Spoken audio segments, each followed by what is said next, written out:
এই শীতে গরম গরম সিঙ্গারা খেতে কার কার ভালো লাগে কমেন্ট করে জানাতে ভুলবেন না। আসসালামু আলাইকুম, আমি মেঘলাস কিচেন থেকে আপনাদের জন্য গরম গরম কলিজা সিঙ্গারার রেসিপি নিয়ে হাজির হলাম। আশা করি আজকের এই রেসিপিটি আপনাদের সবার কাছে ভালো লাগবে। চলুন শুরু করে এই মজাদার সিঙ্গারার রেসিপি। প্রথমে একটা পাত্রে 2 কাপ পরিমাণ ময়দা নিয়ে নিয়েছি। এবার এর মধ্যে দিয়ে দিচ্ছি 1/4 কাপ পরিমাণ রান্নার সয়াবিন তেল। এখানে চাইলে আপনারা ঘি বা বাটারও ব্যবহার করতে পারেন, যারা ঘি বা বাটারের ফ্লেভার পছন্দ করেন। আর সাথে দিয়ে দিচ্ছি 1 চা চামচ পরিমাণ লবণ। এবার এগুলোকে শুকনায় ভালোভাবে মিক্স করে নিব, যাতে করে তেল এবং লবণ সম্পূর্ণটা ময়দার সাথে ভালোভাবে মিক্স হয়ে যায়। সেভাবে করে মিক্স করব একটু সময় নিয়ে। আর মিক্স করার পরে দেখতে পাবেন যে এটা মুঠি করার পরে একদম শক্ত একটা মোয়ার মতো তৈরি হয়, আবার হাত দিয়ে চাপ দিলে যেন ঝুরঝুরে হয়ে ভেঙে পড়ে। তো এমন অবস্থায় হচ্ছে আপনারা অল্প অল্প করে পানি দিয়ে এটাকে মিক্স করতে থাকবেন। এই ডোটা মিক্স করার জন্য আমার প্রায় 1.5 কাপের মতন পানি লেগেছে। এটা পানির পরিমাণটা আসলে কম বেশি হতে পারে। এই ডোটাকে মাখাতে হবে এমনভাবে যাতে ডোটা একটু শক্ত হয়। একদম নরম করে এই ডোটা বানালে কিন্তু সিঙ্গারার যখন শেপ দিবেন তখন সেই শেপটা সুন্দর হবে না। সেজন্য এই ডোটাকে অবশ্যই অল্প অল্প করে পানি দিয়ে একটু শক্ত একটা ডো তৈরি করবেন। তো এভাবে করে আমি ভালোভাবে এটাকে মিক্স করে নিচ্ছি। মাখাতে মাখাতে যখন এরকম মসৃণ হয়ে যাবে তখন এই ডোটাকে একটু ঢেকে রেস্টে রেখে দিতে হবে। প্রায় 10 থেকে 20 মিনিটের জন্য রেখে দিতে পারেন। আর এখানে আমি নিয়েছি মুরগির কলিজা।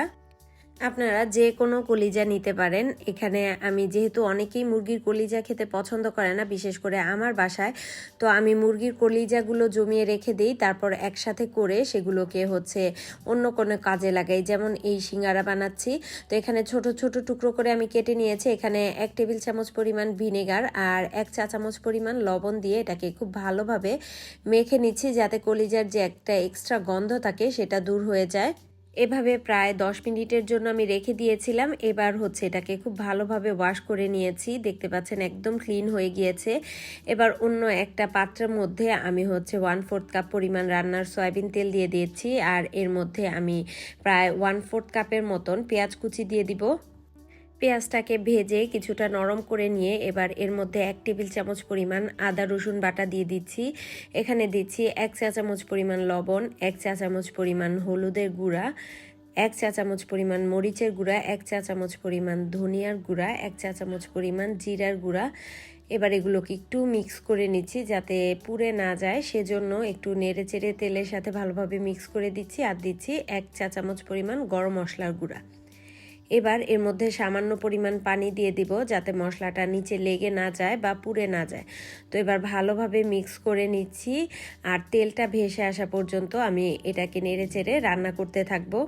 মশলা এবং তেল যখন পুরোপুরি সেপারেট হয়ে গিয়েছে তখন এর মধ্যে আমি কলিজাটা দিয়ে দিয়েছি। এখানে প্রায় 1.5 কাপের মতন কলিজা আছে। তো এটাকে আমি হচ্ছে এখন ভালোভাবে মিক্স করে এর মধ্যে কিছু কাঁচামরিচ দিয়ে দিচ্ছি। ঝালটা আপনারা আপনাদের পছন্দ অনুযায়ী অ্যাড করতে পারেন। এখানে প্রায় 4টা থেকে 5টার মতো কাঁচামরিচ ছিল। তো এটাকে আমি খুব ভালোভাবে এর সাথে মিক্স করে দিয়ে এবার ঢাকনা দিয়ে কিছু সময় রান্না করব। এবার ঢাকনাটা খুলে একটু নেড়ে চেড়ে দিতে হবে। আর কলিজা থেকে কিন্তু যথেষ্ট পরিমাণ পানি ছাড়ে, সো এটার মধ্যে আর কোনো পানি অ্যাড করার প্রয়োজন নেই।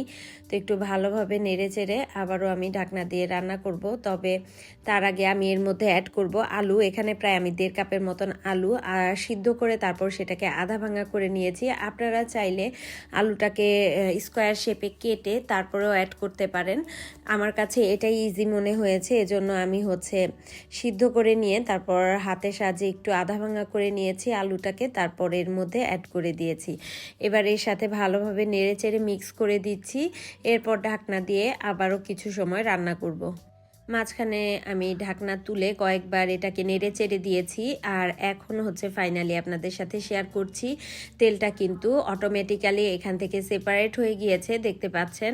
আর এ পর্যায়ে আমি প্রায় 1/4 কাপের মতন ধনিয়া পাতা কুচি এর মধ্যে অ্যাড করে দিচ্ছি। এই তো পুর রেডি, এখন নামিয়ে ঠান্ডা করে নেওয়ার পালা। এবার ঠান্ডা করতে রেখে আমি অন্যদিকে যে ডোটা তৈরি করেছি সেটাকে দেখিয়ে দিচ্ছি।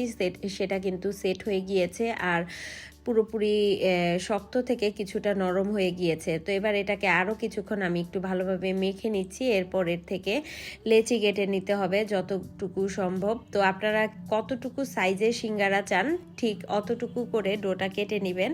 তো এখানে আমি প্রায় 20টার মতো ডো কেটে নিয়েছি। তো এবার এটাকে একটু হাতের সাহায্যে ভালোভাবে একটা ডো নিয়ে গোল করে নিয়েছি। এবার হচ্ছে এটাকে লম্বাটে করে একটা রুটির মতো বেলে নিতে হবে। দেখতে পাচ্ছেন আমি কিভাবে করছি, দুই পাশ উল্টে পাল্টে একটা সুন্দর করে লম্বাটে একটা শেপ দিতে হবে। এই কাজটা একটু ট্রিকি, দেখে করে নিতে হবে। একটু লম্বাটে করে রুটিটা বেলবেন। আর হচ্ছে সিঙ্গারা ভাজ অনেকেই পারেন না, আমি আজকে খুব সহজ যে ভাজ সেটাই আপনাদের সাথে শেয়ার করছি।